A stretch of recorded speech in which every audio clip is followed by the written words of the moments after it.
ব্রাহ্মণবাড়িয়া নবীনগরে পল্লী বিদ্যুতের শ্যামগ্রাম sub zonal অফিসের অনৈতিক কার্যক্রম ও দুর্নীতির অভিযোগে ৯ দফা দাবিতে ৩রা সেপ্টেম্বর শ্যামগ্রাম পল্লী বিদ্যুৎ সাব জোনাল অফিস ঘেরাও করে বৈষম্য বিরোধী ছাত্র আন্দোলনের নেতাকর্মীরা। অনিয়ম ও দুর্নীতির অভিযোগ পেয়ে বৈষম্য বিরোধী ছাত্র আন্দোলনের নেতাকর্মীরা শ্যামগ্রাম মোহিনী কিশোর স্কুল অ্যান্ড কলেজ থেকে একটি মিছিল নিয়ে শ্যামগ্রাম সাব জোনাল অফিস ঘেরাও কর্মসূচি ও বিক্ষোভ সমাবেশ করেন।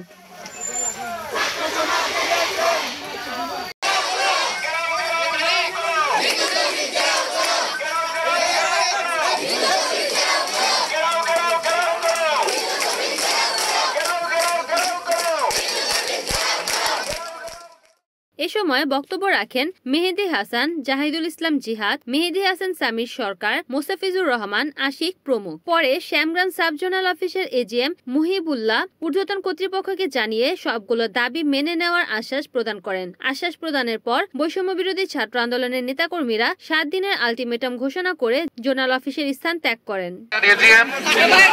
আপনাদের দাবি দাওয়া আমার কাছে আসছে, আমি যেটা আমার পক্ষ থেকে করা সম্ভব সেটা আমি করব, আর যেটা আমার পক্ষে সম্ভব না সেটা আমি আমার হায়ার অথরিটিকে জানাবো। হায়ার অথরিটি এই ব্যাপারে আমার থেকে আরো ভালো অভিজ্ঞ এবং খুব দ্রুত এই ব্যাপারে ব্যবস্থা নেবেন। আপনাদের সবাইকে ধন্যবাদ আপনাদের সমস্যাগুলো আমাদেরকে জানানোর জন্য, আর আমরা এটার জন্য আপ্রাণ চেষ্টা করবো সমস্যার সমাধানের জন্য। আমি আমার হায়ার অথরিটিকে 7 দিনে যে আলটিমেটাম দেওয়া হয়েছে সেটার ব্যাপারে জানিয়ে দিব।